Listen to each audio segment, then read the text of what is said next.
ایک بہت بڑا نام ہے امام ابو مالک کا. یہ اتنے بڑے شخص ہیں کہ ہارون رشید نے انہیں قاضی القضاء بنایا تھا, چیف جسٹس بنایا تھا.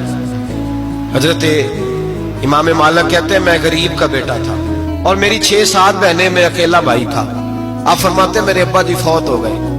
میری امی پکڑ کے مجھے ایک دھوبی کی دکان پہ لے گئی, کہنے لگی اسے کپڑے دھونے کا طریقہ بتا دے, سلیقہ سمجھا دے, یہ بھی ایک چھوٹی سی لانڈری کی دکان کھول لے گا, میری بیٹیوں کا پیٹ پالے گا. دھوبی کہنے لگا ٹھیک ہے, میں 2-3 درہم بھی دوں گا مہینے کے, اور جب کام سیکھ جائے گا تو تنخواہ بڑھ جائے گی. امام ابو مالک رحمت اللہ علیہ فرماتے ہیں میں بہنوں کے لیے روزی کمانے نکلا, میں بیوہ ماں کے سر پہ بوجھ اتارنے کے لیے نکلا, میں غربت کے عالم میں نکلا. رستے میں امام اعظم کا مدرسہ تھا. فرماتے میں وہاں چمکتے چہرے دیکھتا, لیکن اپنی غربت کو دیکھ کے میں آگے بڑھ جاتا, پریشان ہوتا کہ میں کیسے علم حاصل کروں گا. آپ فرماتے امام صاحب مجھے اکثر دیکھتے. ایک دن امام اعظم باہر نکلے, مجھے کھڑے ہوئے دیکھا تو قریب بلایا, سینے سے لگایا, ماتھا چوما, کیا نام ہے؟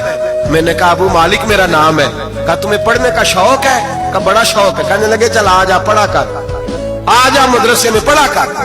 کہتے میں سارا دن وہاں پڑھتا, گھر سے کام کرنے آتا, سارا دن امام اعظم کے پاس پڑھتا رہتا. مہینہ آیا تو میری اماں کہنے لگی تنخواہ لاؤ. میں نے کہا امی جی تنخواہ تو وہ دے گا جو ڈیوٹی پہ جاتا ہو, میں تو پڑھنے جاتا ہوں. کہتے اماں گھر سے نکلی اور بڑے غصے کے ساتھ نکلی, کہنے لگی مولوی نے میرا بچہ خراب کر دیا, میرا بچہ خراب کر دیا. میں کام پہ بھیجتی تھی, اس نے کس چکر میں ڈال دیا, مسئلوں سے بھی کبھی پیٹ بھرا ہے, کام بھی تو کرنے چاہیے نا. کہتے امام اعظم کے سامنے کھڑی ہوئی, امام صاحب بڑے امیر کبیر آدمی, اربوں خربوں پتی, اور پھر اتنے بڑے عالم فقیر, سارا بغداد, سارا کوفہ, سارا مصر سلوٹ کرتا ہے. بی بی آئی اور تیز جملے, عورتوں کا طریقہ ہوتا ہے. کہنے لگی مولوی تیری سفید داڑھی, تیرا اتنا نام, تجھے خیال ہی نہیں آیا, میں بیوہ عورت ہوں, تو نے میرا بچہ خراب کر ڈالا, میری یتیم بچیاں روٹی کہاں سے کھائیں گی, مسئلوں سے بھی کبھی پیٹ بھرا ہے. کہتی اتنے سخت جملے کہے, پر قربان جاؤ امام اعظم سنتے رہے اور مسکراتے رہے. کہنے لگے میری غلطی ہے, میری غلطی ہے, میری غلطی ہے. بی بی بھول گیا تھا, غلطی ہو گئی. بی بی کہتے رہی, امام صاحب سنتے رہے. جب غصہ اتر گیا تو کہنے لگے اماں تیرا غصہ اتر گیا ہے؟ اتر گیا ہے. کہنے لگے تیرا بیٹا بڑا نیک ہے, تیرا بیٹا بڑا لائق ہے, تو اسے پڑھنے دے. کہنے لگے چپ کر دے مولوی, یہ پڑھے گا تو میں روٹی کہاں سے کھاؤں گی.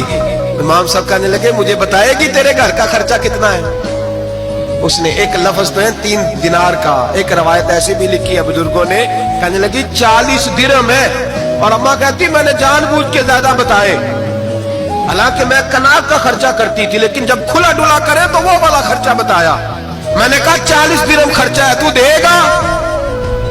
کہتے امام اعظم کہنے لگے اماں تجھے لینے نہیں آنا پڑے گا, پہلی سے پہلے تیرے گھر میں پہنچ جایا کریں گے, یکم سے پہلے آئیں گے. حضرت سیدنا امام اعظم ابو حنیفہ رحمت اللہ علیہ 1 دن نہیں, 2 دن نہیں, 4 دن نہیں, 5 مہینے نہیں, 20 سال تک, کہنا آسان, بولنا آسان, سننا آسان, 20 سال تک امام ابو مالک کے گھر میں خرچہ دیتے رہے, وہ پڑھتے رہے.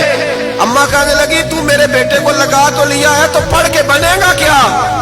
حضرت امام اعظم فرمانے لگے بادشاہوں کے تخت پر بیٹھ کر بادشاہوں کے ساتھ کھانے کھایا کرے گا, ان کے ساتھ بیٹھ کے حلوہ کھائے گا, وقت آئے گا تو دیکھے گی.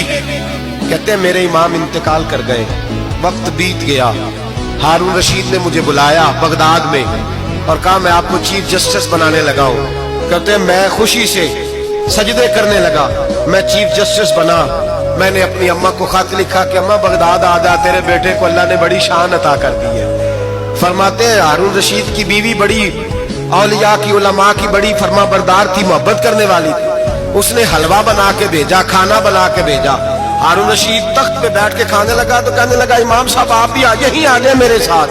کہتے ایک کونے میں وہ بیٹھ گیا, ایک میں بیٹھ گیا, بیچ میں کھانا رکھ لیا. اتنی دیر میں میری اماں بھی پہنچ گئی. 2 لقمے کھائے تھے کہ اماں آ گئی. جب اماں نے مجھے تخت پہ بیٹھے دیکھا, ایک یتیم, ایک لاوارث, ایک بن باپ کا بچہ, وہ کل تک جو بہنوں کے لیے 4 دینار نہیں لا سکتا تھا, تخت پہ بیٹھ کے جب روٹی کھاتے دیکھا تو اماں تڑپ گئی, روئی, چیخیں ماری. میں نے کہا اماں کیا ہوا؟ کہنے لگی بیٹا مجھے تیرا استاد یاد آ گیا ہے، اس نے کئی سال پہلے کہا تھا اسے دین کا علم پڑھنے دے، اسے فقیہ بننے دے، یہ بہت آگے جائے گا۔ دیکھ آج اللہ نے تجھے کتنی شان عطا کی ہے۔ کہا بیٹا یہ کمال تیرا نہیں، یہ امام اعظم ابو حنیفہ کا کمال ہے۔